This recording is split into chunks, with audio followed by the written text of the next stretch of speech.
This week on the Lectures in History podcast, British imperial reforms and American colonial grievances in the wake of the 7 Years' War. University of Notre Dame professor Katlyn Carter explains how colonial America defined an empire. Okay, so today I'm going to start by walking through these imperial reforms, mainly in two realms. Okay, so one, land regulation, and the other in terms of taxation and trade policy.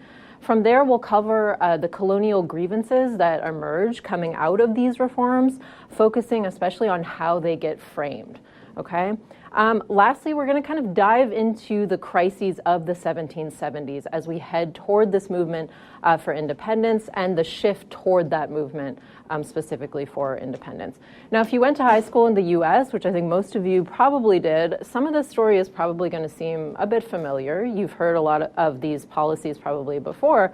But as we move into the American Revolution with our class, we're going to be taking kind of a different focus. So we're going to be really looking at things specifically through the lens of empire. Okay? So that's going to be our focus here. Key terms for today, you've got the Proclamation of 1763, the Stamp Act, the Enlightenment, which we'll talk about, the Declaratory Act, the Townshend Duties, the Boston Massacre, Somerset, and the Coercive Acts. Okay, so quite a few key terms. This is a period of a lot of policies coming into place, court rulings, and these kind of things. So we've got a lot of key terms at play. Okay, now last time I suggested that Great Britain's biggest victory coming out of the 7 Years' War paved the path for the empire's defeat in North America. And today I really want to pick up here to explain how this happened. Okay, so British victory in the 7 Years' War left the empire with a vastly expanded territory in North America, which you guys can get a sense of in this map, which we looked at last time. So yellow, you've got all this French territory that is ceded to the British. So they have this vastly expanded territory. They also have a huge war debt coming out of this war, right? So this meant that they not only had debt to repay, but also a costly new area to defend in their imperial holdings.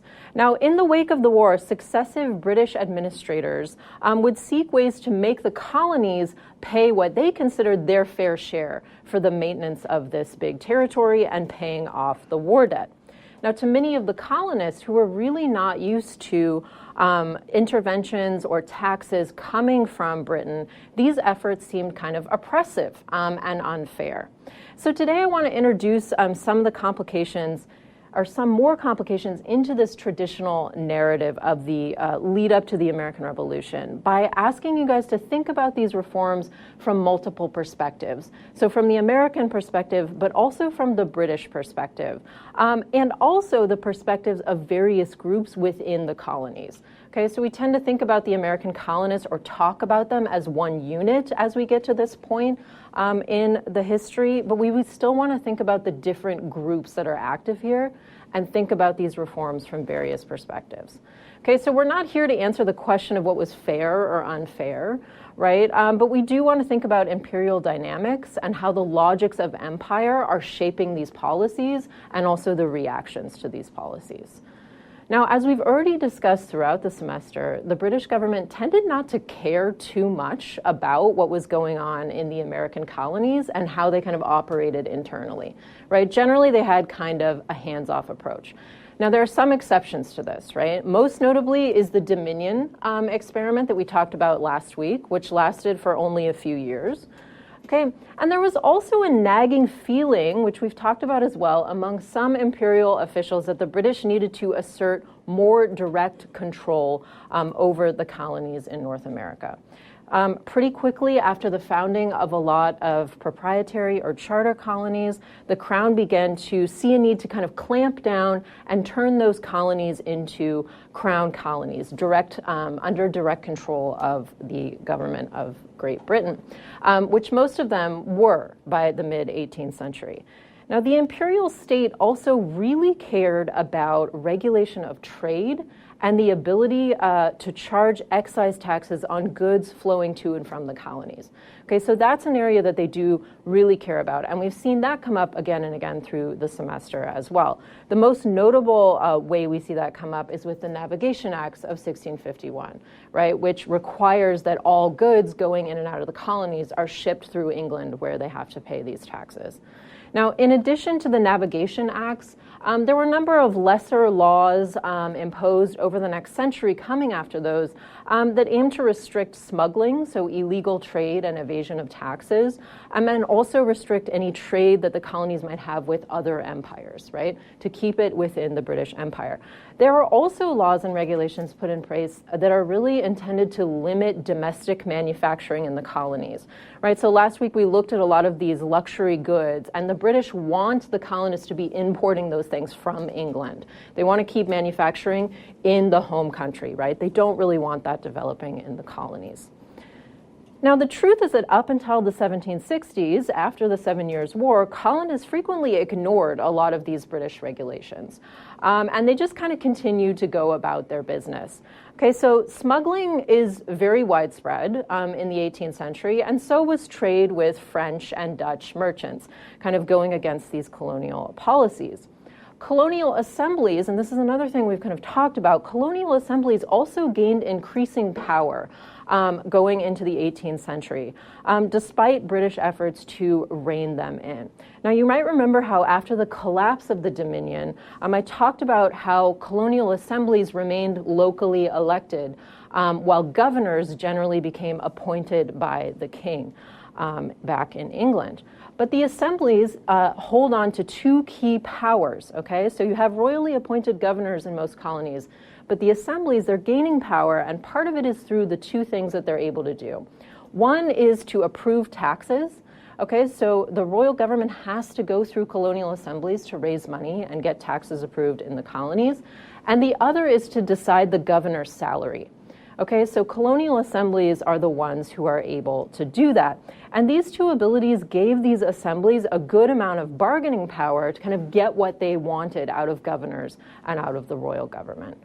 Okay, in the late 1740s, so right before the 7 Years' War is kind of coming along, the British government demanded that colonial laws conform to royal instructions. Okay, they start to try to crack down here too, and they encourage assemblies to establish permanent salaries for governors to kind of stop this constant change or bargaining chip that they have. But with the outbreak of fighting in the 7 Years' War in the 1750s, these demands kind of fall by the wayside. During the war, the British tended to treat the colonies basically as allies in this fight, more than as subordinates. And we kind of got into that last time. They start to listen to a lot of colonial forces, adopt some of their strategies, military strategies in fighting, and they're treating the colonists more as allies. Though the British are really footing the bill for this war. They are the ones kind of mainly paying for that. Now, after the war, the imperial government really changes its stance. The government in London focused on an unprecedented level of attention on the colonies and reverted to its pre-war stance of seeing them as subordinates whose main role is really to enrich the empire, is to pump money into the empire. Imperial officials aimed, firstly, to make British rule over the colonies more efficient, more systematic, more structured. Secondly, they aimed to raise money to help pay off the war and to finance the maintenance of this expanded empire. Okay, so to British officials, this is only fair, right? They kind of come out of this, they say it's time for these colonies to pay their fair share. They're the ones living here, they're benefiting from this expansion, they should be paying into this. And taxation had also reached unprecedented heights in Great Britain itself, and the colonies were, benefiting from British protection and expansion. And these officials believe, well, they should also be paying into this as well. Now, it's on this basis that the British government introduces a series of imperial reforms in the late 1760s that severely upset the colonists and ultimately pushed them toward independence. Okay, so the first of these policies is the one that I mentioned at the end of class last time. Okay, so the Proclamation of 1763, which drew this red line here down the Appalachian Mountains to prohibit settlement further west. Okay, now there are two things you need to kind of understand about this policy. One is the intent, and the other is the effect that it had. Okay, so the intent is kind of twofold. First, in the midst of Pontiac's rebellion, and we talked about this last time, imperial officials really want to do everything that they can to prevent further warfare with Native Americans. It's far cheaper, right, for the British to maintain Native peoples as allies than to fight all-out wars with them. And having colonists move to the frontier, as you read about last time, provoked a lot of violence that they're perpetrating on Native Americans, and also Native Americans then reacting to defend themselves. Imperial officials essentially wanted to, one, avoid having to defend these settlers, right? And two, avoid having to fight wars against Native Americans should they retaliate in these situations. Now, a second intention, which we haven't really talked about before, is basically to keep the colonies hemmed in along the East Coast, primarily oriented toward the Atlantic and easier, more manageable for imperial officials to assert control over them. Okay? Now, the effect of the proclamation of 1763, it didn't match up very well with the intentions behind it, and it really irritated especially an elite subset of colonists. Okay, so in reality, the proclamation line did not stop these settlers from moving into Western lands and setting up farms there. So like the reading that you did for today, some historians have called the proclamation line little more than a paper barrier, right? That it's something drawn on a map. It officially prohibits settlement, but it's not functionally having that effect. There's no soldiers out there stopping people from going and moving.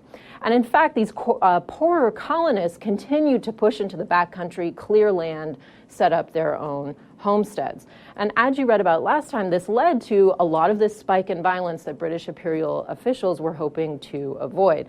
And it also really tested the bounds, right, of imperial law, because the perpetrators of this violence are often able to kind of get away with it and escape any punishment. Now, these settlers who are going out there and setting up, they're then effectively living in officially prohibited areas. Okay, so they're effectively setting up societies beyond the reach of colonial or imperial governments, kind of a Wild West, if you will, right? An area where there really isn't any government. So not only are they out there kind of murdering Native Americans, getting involved in these skirmishes, they're also setting up farms without paying for the land, right? And without any title to that property, any guarantee from any kind of government that recognizes that property.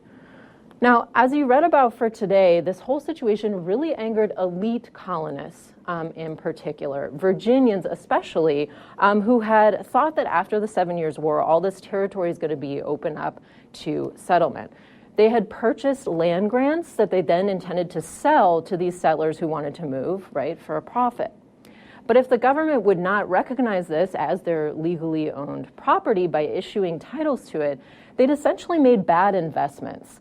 Since they didn't technically own the land in any way that was recognized by a sovereign authority, so they can't sell it to other people. Now, these men were called land speculators, okay, and they included some of the most prominent leaders of the American Revolution that was coming. So like young George Washington over here, Thomas Jefferson, Patrick Henry, these kind of leading colonial figures are prominent in these land speculators. Their efforts to petition the British government through the Virginia Assembly, the House of Burgesses, and try to rectify the situation continually failed. Okay, the British continually reject their claims to issue them titles to this property. And this really embitters them against the empire. Now, the reading you did for today points to or details their efforts to open these Western lands to settlement and the responses of imperial officials, culminating in the Quebec Act and the definitive British rejection of these pleas and just shutting off of this land to any official recognition, okay, which we'll come back to a little bit later in lecture. So to sum up this situation with the proclamation line, you had a few tensions created by this policy, right? So you have a general expectation among all American colonists after the end of the 7 Years' War that the land the British Empire gains through the Treaty of Paris is going to be open for settlement and expansion of these colonies. But we know, though France ceded that land to the British, in reality, Native Americans are the ones controlling that land, right, and living in these places, and they are intent on resisting this expansion. So as poor white colonists and settlers start to move out to those areas, this violence is breaking out between them and Native Americans. This leads to tension between British officials, right, and Native Americans, but also between British imperial officials and colonial governments, who the British blame for failing to punish or stop these settlers from going out there. Now, tensions are also really arising within the colonies as the governments and elite colonists in general are frustrated with these poor settlers, right, both for their lawlessness and also because they're functionally squatting, right, on land that many of these land speculators claim to own, right, and wanted to sell to them. And this in turn had these elite land speculators really angry with British imperial officials for not recognizing their land titles and officially opening settlement, which would make them money, of course, but which they also think would help control this settlement and erase some of these problems and this violence that is coming up if it was a more controlled move of people to the area. Okay, so now that we've covered kind of these land regulations and the divides that are coming up there, we need to turn our attention to the other main area, right, that the British are enacting reforms in this period, which is in the realm of trade regulation and taxation. Okay, so in addition to stopping the development of Western land, yeah, Peter, go ahead. You have a question. Sorry, before we move on, did the British expect the proclamation line to be a permanent thing, or was it a stopgap until they came up with a better way to regulate or a better way to organize colonization of that land? Yeah, that's a great question. I think not necessarily completely permanent, right? They did gain this land from the French. They're trying to incorporate this into their imperial holdings. And it's not necessarily that they view expansion as never going to happen, but they're trying to organize that, right? They want to be leading that process. They don't want colonists in the colonies to be leading that process. Okay, and they also recognize that they're just not in a position to fight wars with Native Americans to do that at this moment. And so whether it's going to be through warfare or through diplomatic relationships, that has to be kind of pushed down the road. So not necessarily permanent, but for the time being, for sure. Thank you. Okay. Yeah. So in addition to stopping this development of the Western land, imperial officials moved to tighten restrictions on trade and impose new taxes in a bid to help pay off all that war debt. Right? Okay, so this started really in 1764 with a spate of new laws that get introduced by the Prime Minister George Grenville and passed through Parliament. Okay, the Sugar Act of that year reduced the existing tax on imported molasses that's coming from the French West Indies. Okay, so it starts with a tax reduction. But in doing this, it steps up enforcement to prohibit widespread smuggling, right? So to actually try to stop any kind of illegal trade or tax evasion to do that. In a bid to counteract the tendency of colonial juries to acquit merchants of accusations of smuggling, the act also strengthened admiralty courts, which are naval courts that are going to be set up in the colonies where violators are going to be tried without a jury. Okay, so they're removing that power from the colonies. Now, taken together, the colonists saw the act for what it really was, which was not actually a tax reduction, really, but an effort to get them to pay a tax that they otherwise might have evaded by smuggling. Okay, now that same year, Parliament also passed the Revenue Act, which added new goods such as wools, hides, these kind of things, to a list of enumerated goods that had to be shipped through England. Now, taken together, these acts seem to threaten the profits of colonial merchants and seem sure to aggravate a recession that had set in the colonies following the end of the 7 Years' War. Okay, the threat to the economy gets further aggravated by the passage of something called the Currency Act that same year, which reaffirmed a ban on colonial assemblies printing paper money as legal tender. Okay, so that would be something that they might do when they're facing an economic crisis. The British officially prohibit them from doing that. Okay, now the next year, the imperial government goes a step further here, imposing a direct tax on the colonies for the first time. The Stamp Act of 1765, it required all printed material produced in the colonies to carry a stamp that's going to get purchased from British authorities. Now, so far, we've really been talking mostly about excise taxes, okay? So things that merchants are going to pay taxes on goods that they're moving in and out of the colonies. The Stamp Act is a direct tax. That's going to touch people directly in the colonies. Now, the money raised from this is intended to pay for the stationing of British troops in North America without having to go to the colonial assemblies to get them to raise money. Now, again, unlike the Sugar Act, this new tax is touching all the colonists, okay, from merchants and lawyers out to farmers, artisans, kind of everyone. It's especially resented by those who are very engaged in political debate in the public sphere, people who produce newspapers, pamphlets. Okay, so not generally a group that you want to upset with your policies. Right? Now, the prospect of troops being stationed in the colonies was worrying to many colonists, for sure, but they're perhaps more threatened by this direct tax, which was unprecedented. Okay, so for the first time, Parliament just totally bypasses colonial assemblies and challenges the authority of colonial elites to consent to taxes that are getting imposed on them. It's the most significant assertion up to that point of parliamentary sovereignty over the colonies. And the colonists, they didn't take it well, right, to put it simply. Any other questions about land regulations or any kind of tax policies at this point? Okay. So as we move into thinking about colonial grievances that come up in response to these imperial reforms, it's important to understand the context in which they're kind of being voiced. Okay, so the colonies had come a long way, as we've seen, from their early 17th century origins. Now, we talked a lot last week about how the British colonies are more tightly connected, right, to Great Britain in the 18th century than ever before. So you have port cities in the colonies that are really part of a cosmopolitan Atlantic world at this point, where a lot of goods are being exchanged and moved back and forth between Europe and the Americas, but also a lot of ideas are going back and forth as well. Now, this is significant in kind of two ways. The first was the Enlightenment, okay, so another one of our key terms for today, which was basically an intellectual and kind of cultural movement across Europe, centered kind of mainly in France, that gave rise to a new way of thinking and a new political ideas. So the Enlightenment was really characterized by an emphasis on the use of reason and a belief that nature and human relations could be rationally described, studied, and shaped by humans, okay? That humans have a lot of agency in determining the course that events are going to take. Now, it's also characterized by an expansion of the public sphere. Okay, and this is really marked by more print material being produced, higher literacy rates across Europe. Now, the colonies are also really taking part in this movement, albeit kind of at the fringes.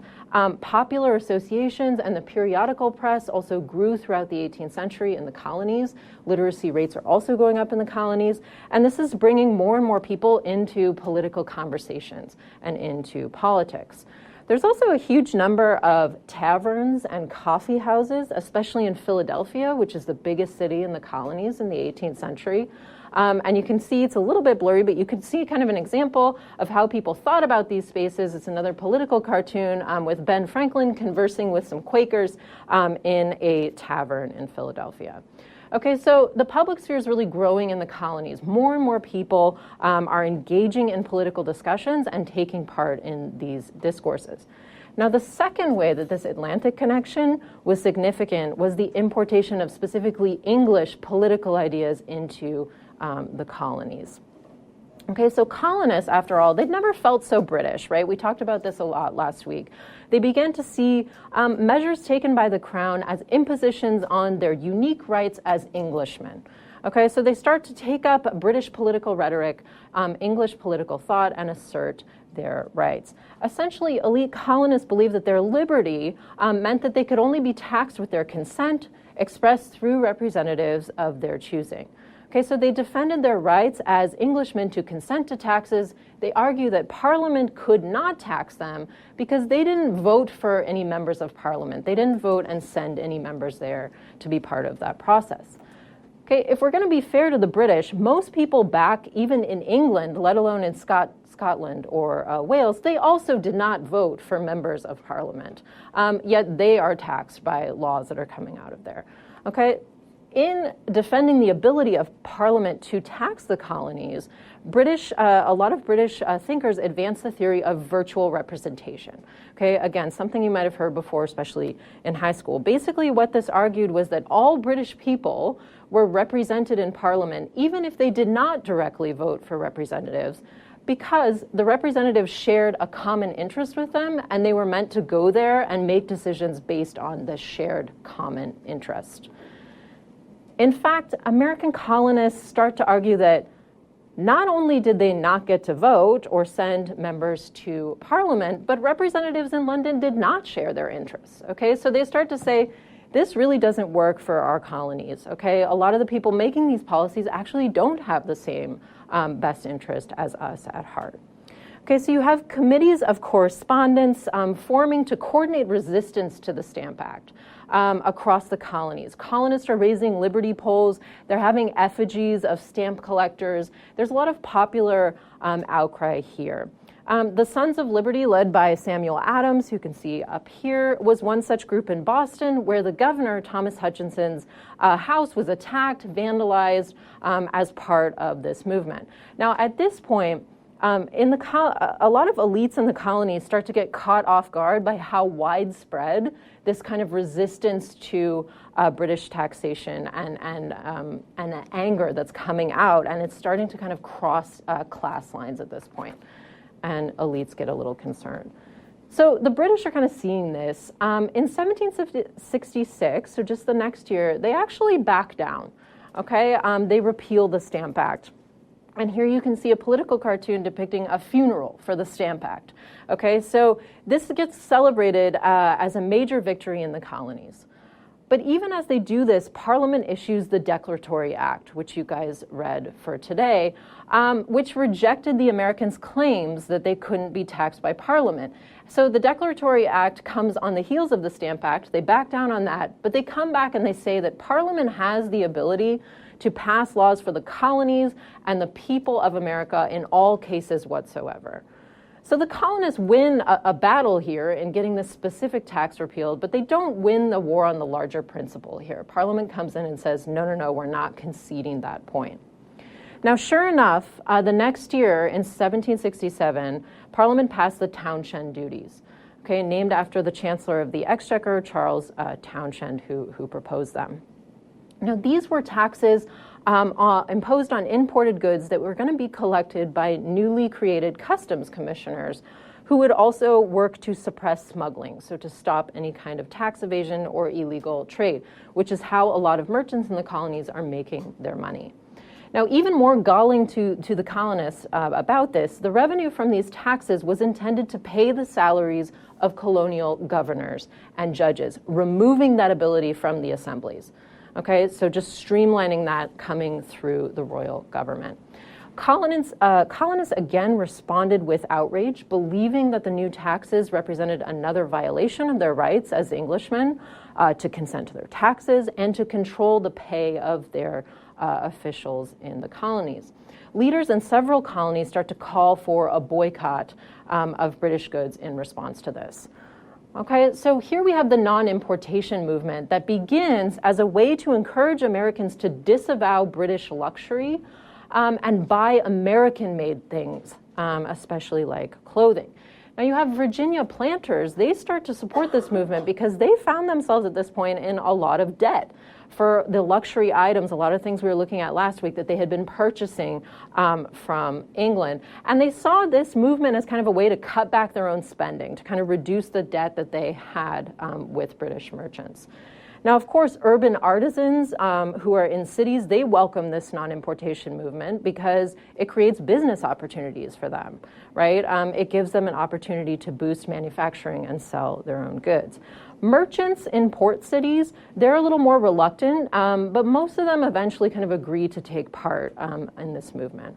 So then you have these kind of extra legal local committees formed in communities across the colonies to enforce this boycott. So it's essentially a system of neighbors policing neighbors to kind of hold the line against British goods, send this message to imperial officials.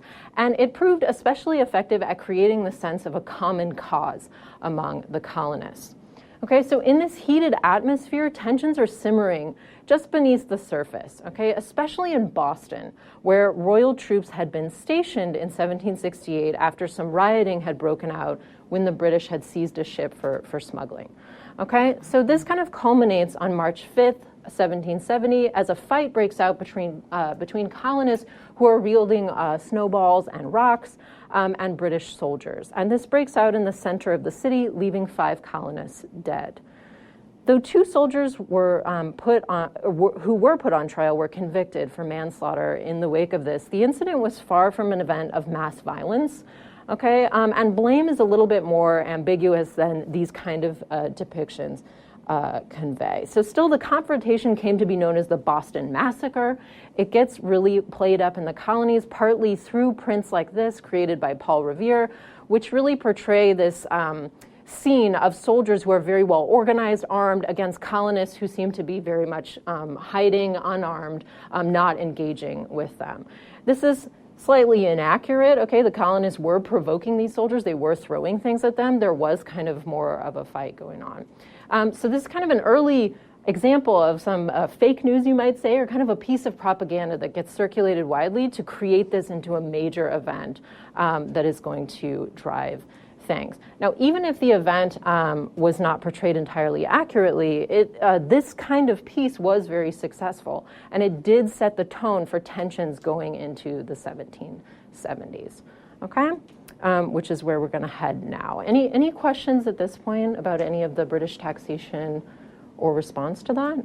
Yeah, Hayden? At this point, did the colonists want to go to full-scale revolution, or were they intending to do that, or were they just trying to get rid of the taxes and the prohibitions? Yeah, that's a great question. They are very much not wanting to revolt, okay? They're very focused on just getting rid of these taxes and these policies, and they're very much making their case through a claim that if you respect our rights as English citizens, you cannot impose these taxes, and that's all we want. Right? They're not talking about breaking away from the empire. They're just talking about wanting to be treated as equals in the empire and claiming those rights. Okay, so very specifically focused on these policies, not on any kind of movement for independence, for sure.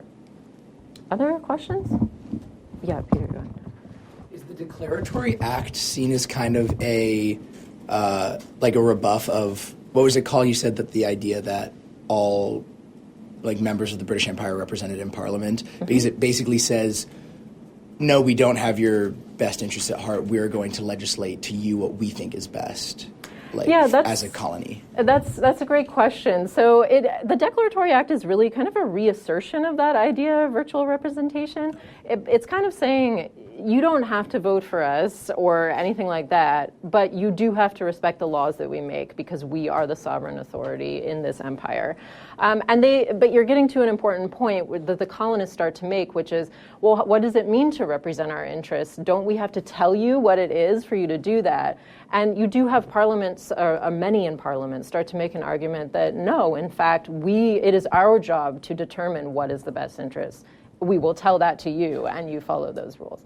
Okay, so yeah, that is the origins of a lot of that kind of argument about how political representation in general should work. And that's going to keep coming up as the Americans also found their own governments and try to figure that out for themselves. Yeah. Other stuff? Okay, so heading into the 1770s, you have tensions that were very high, right, between the colonists and the British government. So only 7 years after their greatest victory in the 7 Years' War, a series of imperial reforms had provoked massive backlash among American colonists who were asserting their rights as Englishmen in this bid to retain their autonomy and to retain this kind of voice in the empire. So at the dawn of this new decade, things continue to really go downhill, which moves us away from a focus on these specific policies toward this movement for independence, starts to kind of coalesce. Now, before we get into the incidents of violence that actually start to break out in and the imperial response to those in the 1770s, I want to briefly address the way slavery fits into all these imperial reforms and the colonial grievances that are coming out in this period. Okay, so you guys might remember from the piece we read about the 1619 Project that one of the most controversial claims Nicole Hannah-Jones made in the opening essay was that one of the reasons the colonists fought the Revolutionary War was to uphold slavery. Okay, and in response to a request signed by some prominent historians, you had the New York Times kind of clarifying this statement to say that some of the colonists fought the Revolutionary War to uphold slavery. Now, part of the reason this claim was controversial is because it's a matter of interpretations that not all historians agree upon. Okay, so some, who Hannah Jones was really building on, think the colonists in this period were very worried about the British threatening the system of chattel slavery in the colonies or attempting to turn enslaved people against them in any kind of struggle that they might have. Now, you have other historians who kind of argue that the colonists, elite colonists, were not necessarily that worried about this at the time. A lot of the debate over this and how important a role this is playing, or how top of mind this is for elite colonists, centers on a British court ruling that's issued in 1772, referred to as Somerset, okay, in which a judge sides with an enslaved person, James Somerset, who sues for his freedom after being brought into England by a customs official who, quote, owns him in Boston. Now, in the ruling, which technically applied only to this one person in question, right, not wider, the judge concludes that slavery has no basis in natural law and has no basis in English common law. So in order to be upheld in England, that there would need to be a law passed by Parliament to make it something that existed in England, or else it cannot be presumed to exist. Now, and James Somerset wins his freedom as an outcome of this case. Again, though the ruling applied to only this one individual, news traveled fast, and it was broadly interpreted as establishing the idea that an enslaved person would be free when setting foot into England. Okay, so that slavery is not going to exist in England.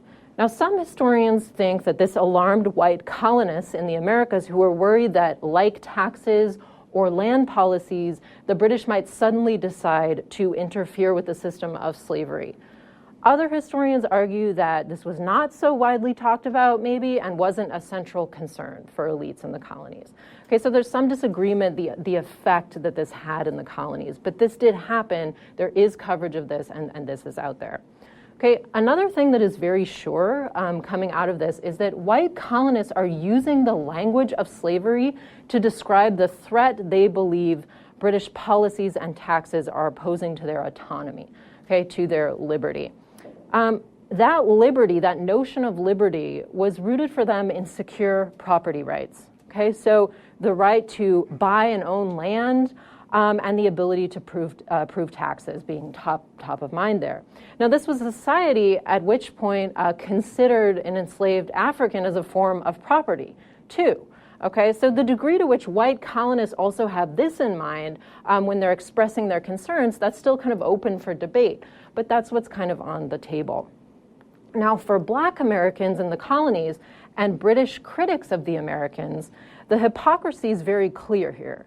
Okay, so calling for liberty while maintaining slavery was inconsistent. Many Black people and anti-slavery advocates, like poet Phyllis Wheatley, who is writing in the colonies, they adopt the language of this imperial struggle to point out this inconsistency and to make a case for their freedom and a case to end slavery. And we're going to be tracing the way that this dynamic develops as the movement for independence grows and fighting actually breaks out in the Revolutionary War. Okay, so we have that's kind of the way slavery's fitting into this conversation, and we can talk more about that as we go forward. Shifting back to moments of direct conflict, the next major incident between the colonists and the British that comes up after the Boston Massacre also happens again in Boston in 1773, when a group of colonists who were disguised as Native Americans, interestingly, boarded 3 ships in the harbor, where they threw more than 300 chests of tea into the water, resulting in the loss of 10,000 British pounds worth of property, which in today's dollars is roughly $4 million worth. Okay, so a lot of property loss there. This is known today as the Boston Tea Party, and the destruction was in response to a tea tax that had been imposed and which the colonists rejected as yet another violation of their right to consent to taxes. Okay, now the British respond quickly and very harshly to what they see as a big provocation here. The new Prime Minister, Lord North, he declares that it was time to really put to the test whether the British had real authority in the colonies, to kind of go out there and demonstrate that they were in control, or else figure out if they weren't. Okay, now the result of this was the imposition of what the Americans called the coercive or intolerable acts. Okay, now the Boston port was closed until the tea would be paid for by the colonists. Parliament empowered military commanders to lodge soldiers in private houses. And the colony's founding charter was significantly undercut by town meetings being curtailed and authorizing governments to appoint some positions that had previously been elected. Now, some of these measures might remind you, again, of the Dominion, at which point the British had tried and failed to impose some of these similar changes. Now, around the same time, the British government issued the Quebec Act, which you also read for today, which granted toleration to Catholics in the previously French province that bordered the New England colonies, which had now been integrated into the British Empire.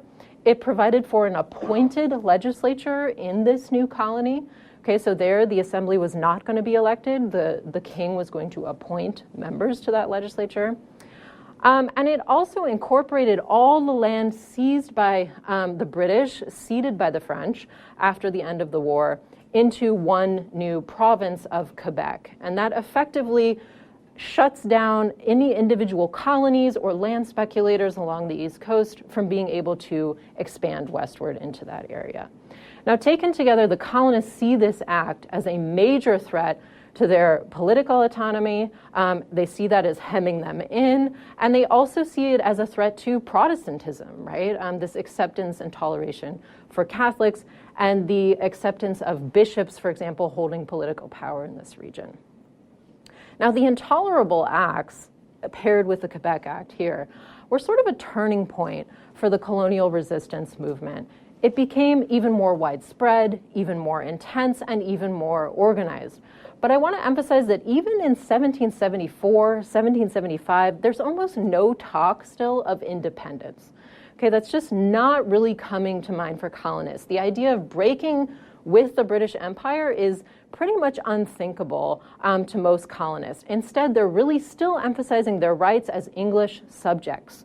They echoed the writing of liberal reformers back in England who pointed to corruption in the executive ministry and the government and called for the reform of Parliament to make it more representative. They insisted that they remain loyal to the king, and they were merely seeking to be considered an equal part of this empire rather than subordinate to the metropole.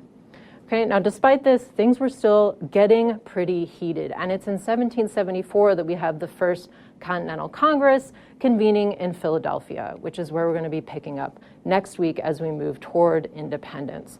Okay, so as we look ahead, as you read for next time, I'd like you guys to take the opportunity to reflect on the Declaration of Independence, which you'll be reading, in coordination with the Roney article, which you'll also read, to ask yourself kind of these questions. Okay, so were the Americans rejecting empire and imperialism in 1776, or were they just rejecting some parts of the British Empire? And if so, which parts are they rejecting? Which parts do they not want? How do we account for independence after a century of tightening ties with the British Empire? What is it that leads to this sudden break here between the colonies and Great Britain? And then lastly, I want you guys to really think about how does American independence reshape the power balance in North America, specifically from the vantage point of Native Americans and also enslaved people within the colonies. Okay, so that's where we'll be picking up moving ahead. Thank you all so much. Thanks for listening to C-SPAN's Lectures in History podcast. If you're interested in hearing more history, check out Season 2 of the Presidential Recordings podcast. The second season focuses on taped conversations between President Richard Nixon on topics ranging from the Watergate scandal to his nominees for the Supreme Court. The Presidential Recordings podcast is available wherever you get your podcasts.